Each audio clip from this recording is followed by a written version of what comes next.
Hello and welcome to my YouTube channel. We are going shopping today into Liberation Thrift, which for me is on the opposite side of town. I only come here when I can bring my husband. Number one, I need manpower. Number two, not gonna lie, it's not in the best area of town. So let's go inside, have a little shop, see what we can find, and talk about what kind of furniture is best to buy, what kind of furniture I look for, and what kind of furniture you could look for to paint.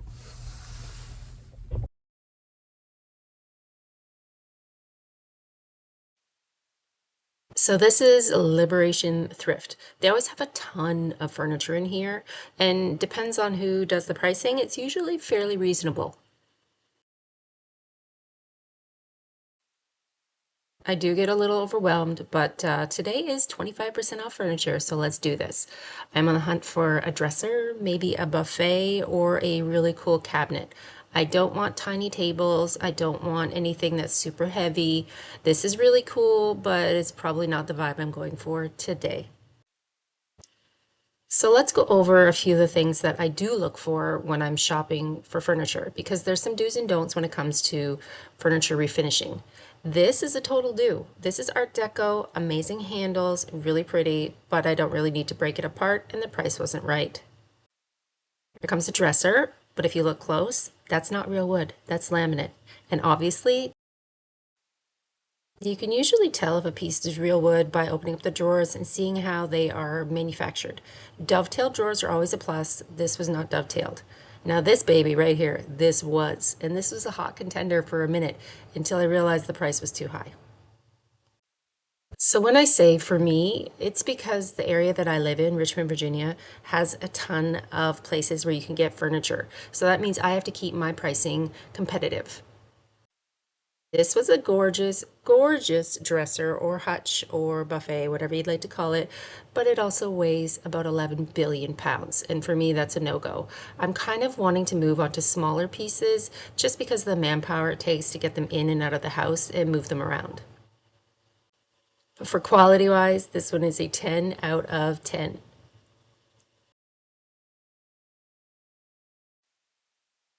It's always smart to walk around at least twice at your local thrift store just to really see if you find something you missed the first time you walked around. There's always something hidden or tucked in the corners that you might have missed. And you're forever going to find giant armoires because they are just so outdated and I don't think anybody uses them anymore for TVs. I love a good cedar chest, but I bought pretty much the exact same piece here about 4 months ago. Make sure you check the back of your pieces when you're looking. Sometimes you can find a maker's mark or something really cool that might give you an idea of the time period that it's from. You're going to want to inspect every piece, open all the drawers. Make sure things are a smooth open and close because depending on the amount of repair work that you want to do on a piece, that should be a huge factor in purchasing furniture.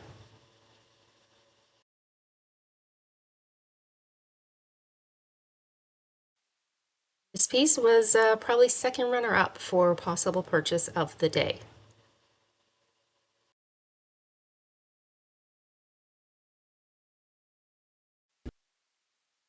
Tables, tables, and more tables. Single individual tables don't really sell very well on their own. If you're looking to buy a small table, see if you can find a set.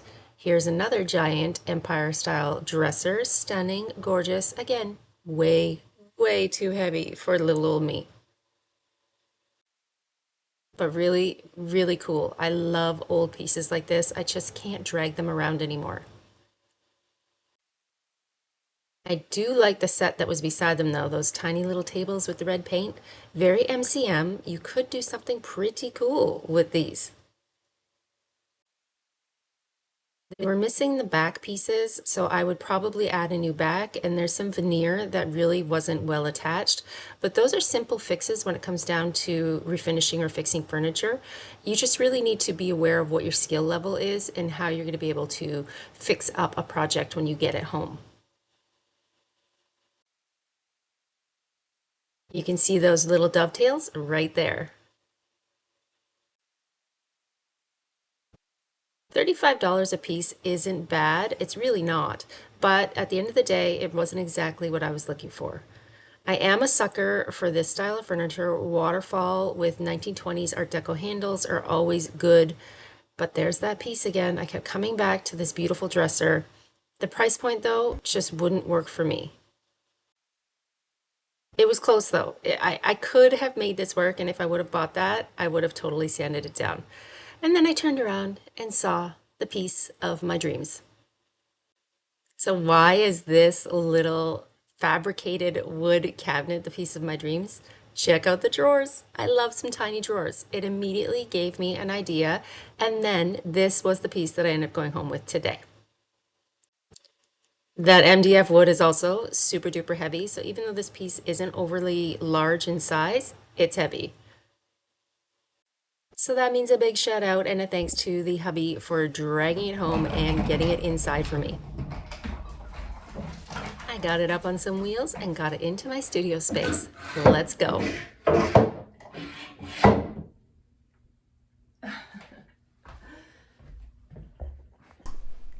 So we are here. We are at home in my home studio. And yes, I have makeup on today, which is also why I'm doing this today. On Wednesdays, I do a Coaching for Creatives group where I'm live every Wednesday around 12. And if I'm gonna be on camera, like I find red lipstick is totally my superpower. It makes me feel good, it makes me feel confident, and allows me to do this on camera feeling good about myself. So let's pretend to put the makeup on for you, even though it's for something else. It's serving double duty today. So what are we gonna do? Well, we got this little end table. So I paid what, 45 bucks, right? $45 minus 25%, I think they were offering. Originally, I thought it was 30% off that day, but it was 25. So I got it for $11 off, and that's not a bad deal. I have handles. I ordered handles from Amazon. They are like apothecary style handle, and I'm kind of pumped about this piece because I think we're gonna do Terra Clay Paint, which is heavy and textured and grungy. I freaking love it. It is my most favorite way to paint. But FYI, it's also my most unfavorite way to get smoked on social media. For some reason on Facebook, when I post videos, people like to come out of the woodwork and really have a heavy feeling towards my heavy grunge vibed piece. Which at the end of the day, as somebody who puts themselves out there, totally expect it. I expect it. But what I don't expect is rudeness. So I do play a little back and forth in the comments when I post those heavily grunge pieces. I'm going to put a couple right up here in the corner so you can see. But also as a social media content creator, that's part of business, is getting people to comment. And if I post something that I know is going to like stir the pot just a little bit, sometimes you see me post it for a reason. So let's do it. Let's get to work and paint this pretty with a little bit of Terra Clay paint and go over all of the details. I'm gonna make this video nice and long and informative, from the beginning shopping experience where you got to see me and the hubs load up some furniture to all the way to the end. And maybe I can catch some of those Facebook comments and show you what the trolls love to troll on. But at the end of the day, my whole thing is about painting what I like to paint. I don't paint for anybody else. I paint for me. So this piece is going to be a lot of fun. So remember in the thrift shop when I told you that this was an MDF pressboard piece of furniture? That means an extra step in my prep. Because this has a plasticized-like surface, you're going to need to use bonding boss. If you do not put bonding boss in preparation before paint, you're going to take on the challenge of it possibly peeling off, not sticking well. You really need to do proper prep before you get started. So proper prep for this little project is going to be 2 even coats of bonding boss on this project.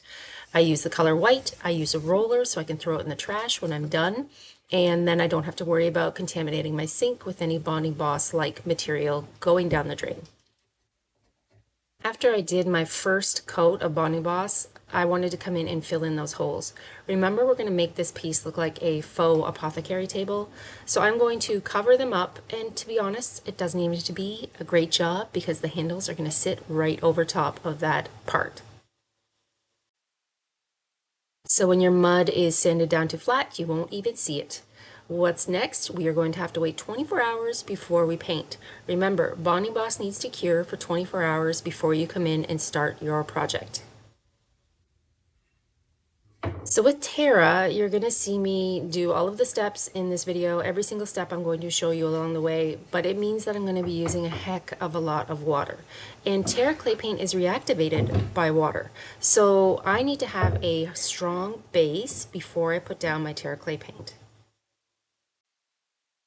So that means I'm going to do a cover, not even a full paint job. This doesn't have to be fancy pants. You just need to get on there and get the black down.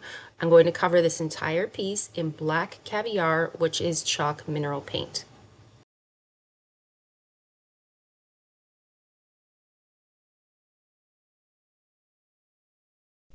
Okay, so we're back. I feel like this piece is taking me a long time, but I'm breaking it up over a period of weeks. You know, mom life, stuff happens. So what are we doing today? What are we going to paint? Well, we are going to be using Dixie Belle's newest baby. It is Terra Clay Paint. If you haven't heard about it, it is my favorite. I do this look a lot. Today we are going to go deep, dark, apothecary. We are going to use many layers. We are going to use texture. I'm going to use natural fiber brushes. And I got the coolest handles. Wait till you see the handles that I got for this piece. So let me tell you a little bit about Terra Clay Paint before we begin so that you can learn about it too. So what is Terra Clay Paint? Terra Clay Paint is available in 18 colors. It's a clay paint, literal clay. When you open up the can, it is chunky inside. This is not like your usual chalk mineral paint. Look, this can has been open for a while. But don't worry, you can actually reactivate it with water. It becomes like back to life when you put a little water in there. But to be honest, I want the chunky goodness that's in this can because we are going to build up texture. We are going to make this thing look super duper old, and I'm going to show you exactly how. So what colors for today's piece? Well, we're going to be using Onyx, we're going to be using Moonbeam, Prarie Dawn, Desert Tan. The one thing Terra doesn't have, which I really need, is a brown. So for my added aging and added brown, I always like to use something called Pine Cone. Pine Cone is a brown, but it's a very light chocolatey brown. So it's a little bit lighter in value. And I'll be using this as an accent to kind of drip down the edges. And I also have something else to add to this piece in the form of Gilding Wax at the end. So many things, so many layers. Let's jump in. I'm going to show you how to do this.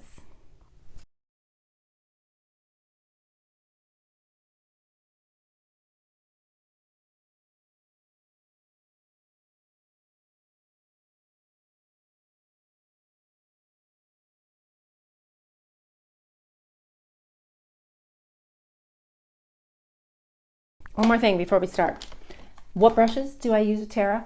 I always use natural fiber brushes. So natural fiber brushes are going to give you the texture where a smooth brush isn't.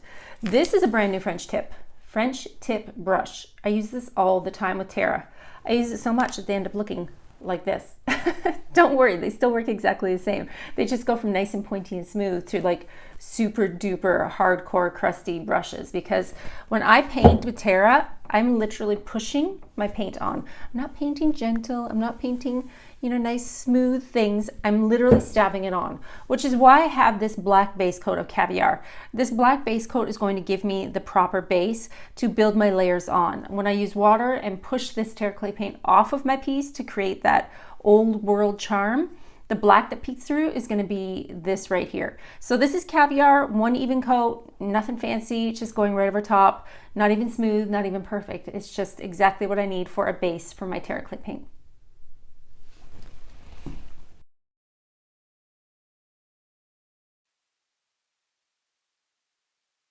Basically for this project, I'm going to keep the same brush mixed in 3 colors, which is Desert Tan, the grayish tone that you see, Moonbeam, which is the whitest color you're going to see, and the Prarie Dawn, which is kind of like a little bit of a yellow. So I'm going to just continue to cover the entire piece in Terra Clay Paint, the building layers, taking some layers off, spraying it. Don't worry, I'm going to show you every single step of the way.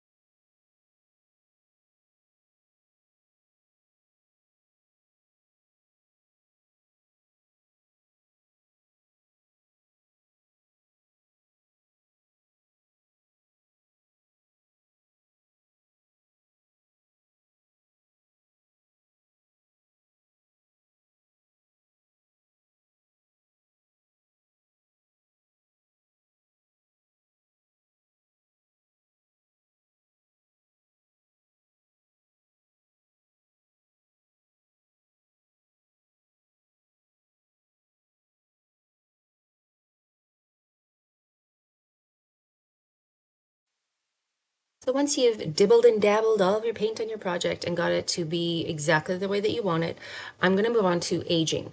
Now, aging a piece is something that is like, it's my jam. It's my favorite part of the project, and I'm going to be doing this with pine cone, that lovely brown color you see me applying right there.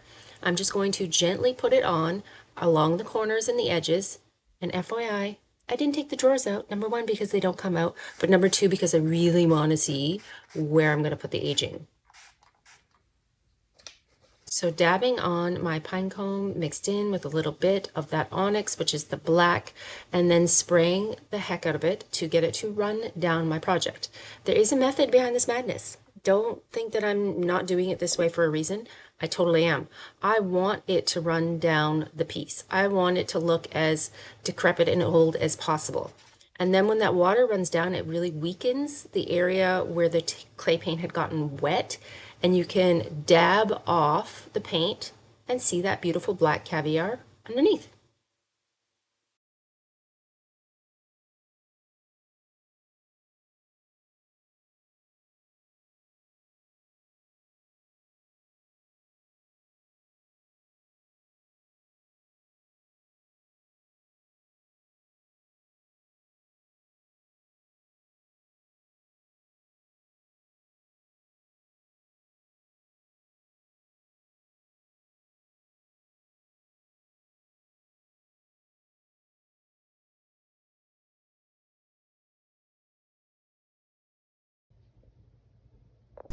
When I say that anybody can paint with Terra, can you do this? Can you just stab your paint on?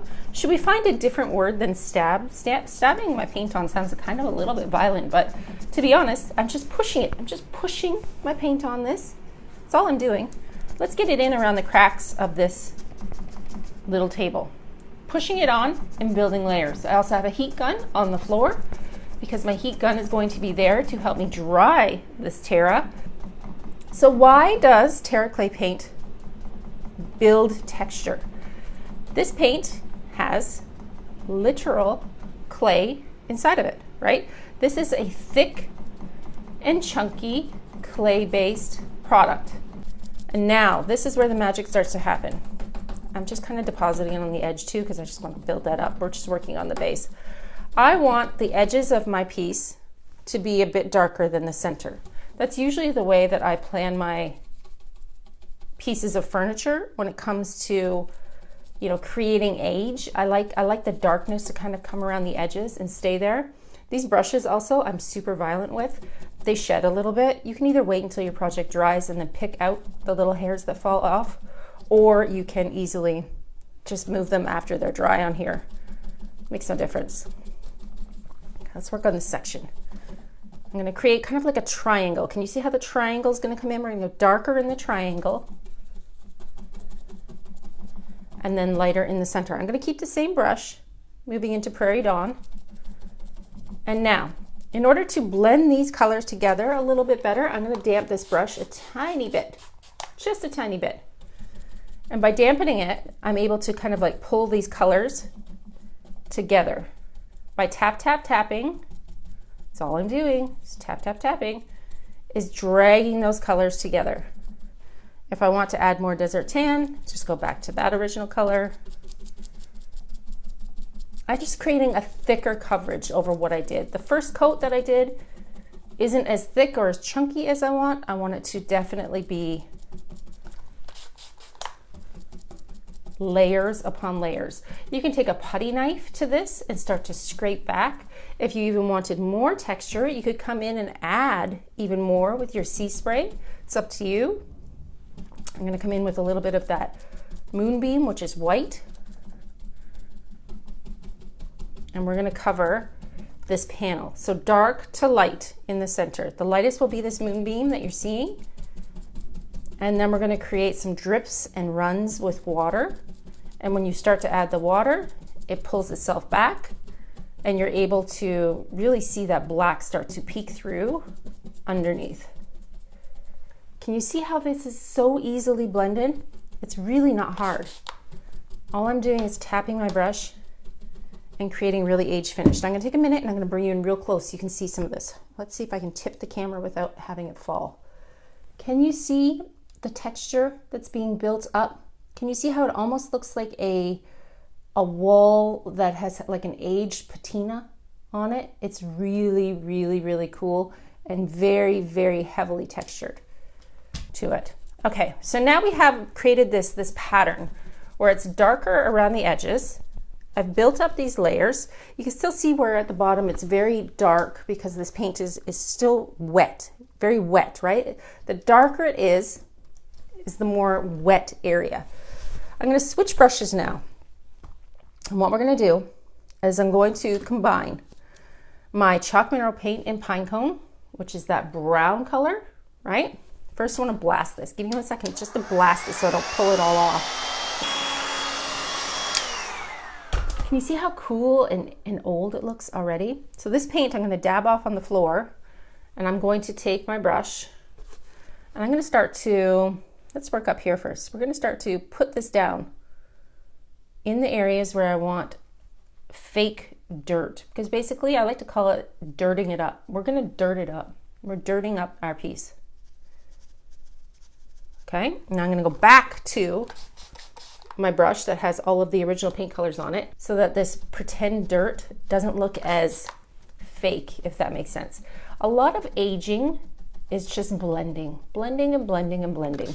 But Pinecone for like a faux finish or almost even like a fake rust really looks good. Can you see how quickly that aged that section? I'll bring you in closer again. Can you see how beautiful and old that looks? It looks like authentic dirt. Now here's the deal. Fake dirty furniture, that sounds ridiculous. Fake dirty furniture is not for everybody. But when you're done with it and you're going for a vibe, which is apothecary style, it looks so good.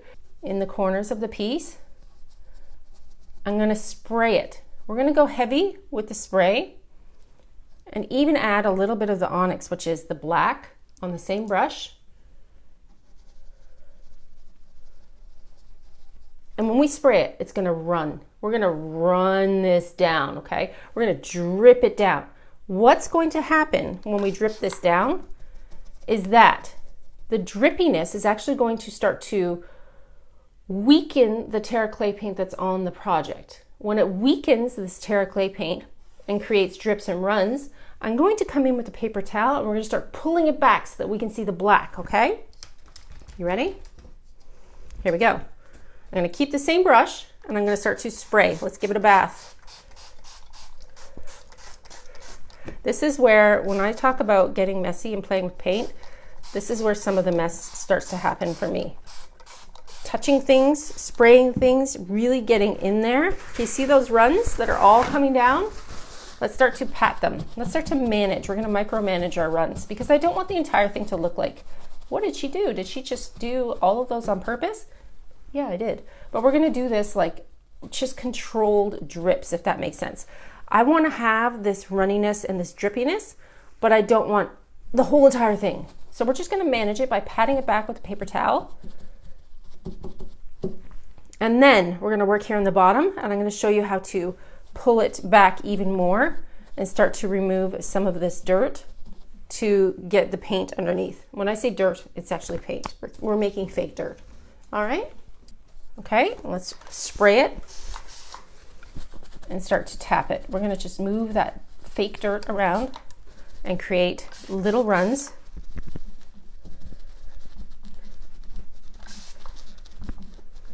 This is my favorite way to paint, you guys. I'm not kidding.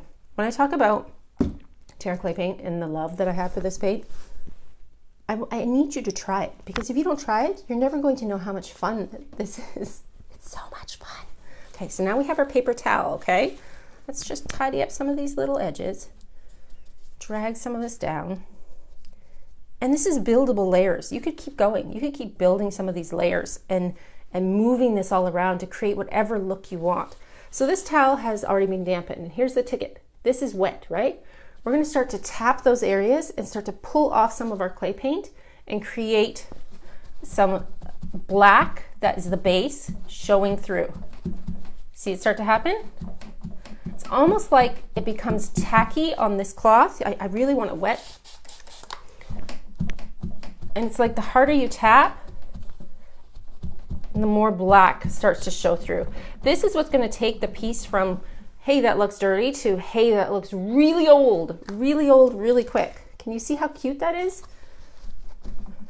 Just by tapping that paint, because remember, a Terra Clay paint is reactivated by water, right? So all I'm doing is wetting this. I don't really like to spray it as much as I like to honestly pull it off like this. It looks a little bit more natural when you pull it off with a rag versus spraying the piece itself. You could rub really hard. I'm going to show you a section here where you can rub an area and almost like a wet distress. Can you see how the black is peeking through now? See that? It's very simple to wet distress this paint. You don't have to put a lot of effort into it. So if you're not into like sanding to cause a natural distress look, you're able to do this with a rag. I'm doing this with paper towel. Ideally, if you're gonna do a wet distress, you would do this with a rag. It's just a little bit stronger. Let's keep going and pulling back some of these layers. I like when it pulls like a big hunk off, to be honest. We're so technical over here. Paint stabbing, hunk pulling. Like, I think I make up the words as I go, but you guys, painting should be fun. What do we think? You created this, half an hour. That's all it took. That looks like somebody dragged this out of the wizard layer, like I want. I like heavy, rusty, crusty. I want stuff to look really old and worn. And this is the paint that's gonna give you the ability to do it, all right? I might suggest that if you are gonna do a look like this, you stick with the same color palette that I did, which is Moonbeam, Prarie Dawn, Desert Tan, a very, very, very tiny touch of Onyx.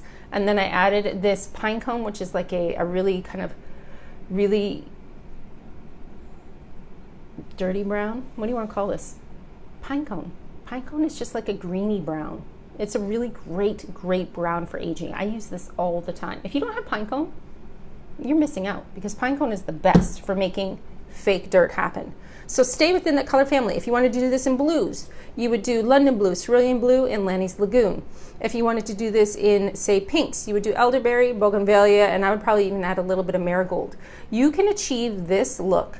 I just did this entire side of the cabinet in 25 minutes with a little bit of Terra Clay paint. The amount of paint used is minimal. The look that you get is Maximist. Like, you're not gonna get any better than this. I freaking love it. What do you think? Do you love this? Like, give me your thoughts. Let me know in the comments below. Is this your vibe? Because it's super my vibe. So now that we're done painting the side, I'm gonna turn this around, fingers crossed it doesn't fall, and show you what the front looks like so that you can get the entire vibe for this piece. The reason I bought this piece, oh gosh, the reason I bought this piece is because of the drawers in the front. Look at the drawers in the front. Can you see how heavy and distressed I went? Can you see how nice and chunky all of this is? This is texture. You can feel this. Let me show you with the pull. All of a sudden, instant apothecary cabinet. Instant apothecary cabinet. Let's talk about sealing Terra Clay paint, because you heard me say 11 billion times that it's reactivated by water. So if you don't seal this and you spill water on it, it's going to take your paint off. What I want you to do is grab a brush that you can be gentle with. I really don't care what kind of brush you use to seal your project. This just happens to be a regular chip brush. Then you're going to ever so gently brush on your top coat. I say ever so gently because you don't want to move your paint, right? You want to really just get in there and cover it with your top coat. You can use Terra Tough, which is more like gator hide. You can use Terra Matte, which I'm using here, which will give you a nice flat finish. All you're doing is covering the entire surface.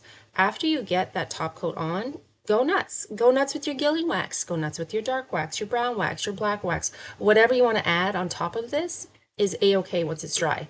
But that initial coat really needs to be gently applied, and then you can go a little tougher with all of your little bells and whistles.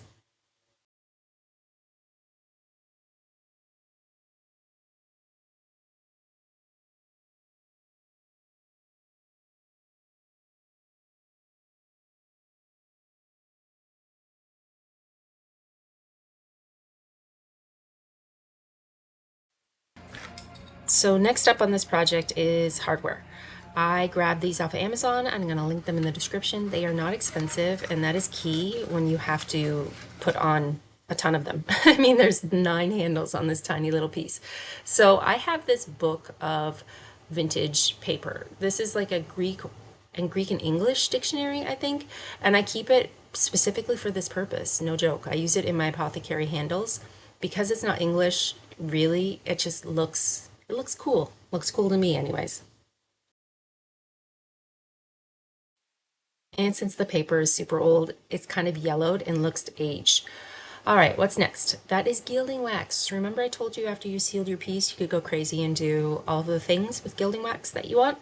Well, this is what I do to the edges of my drawers. This is copper. Copper is a beautiful, rich color. I'm going to gild all of the edges of every single drawer so that when you open them up, you're only going to see a cute little bit of shine. I'm also going to take this same brush, FYI, this is an artisan brush from Dixie Belle, and kind of go with the copper around the edges to give it a tiny bit of shine.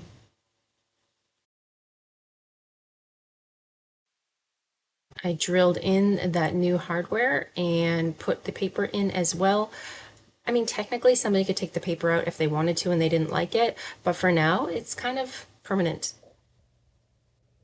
Then I did a heavy dark vibe stage. If you know me at the Top Drawer VA, staging is like my favorite thing. If you give me a project, I'm already thinking about the staging before I'm done the painting. Now you can see my vision come to life. How cool is this piece of furniture?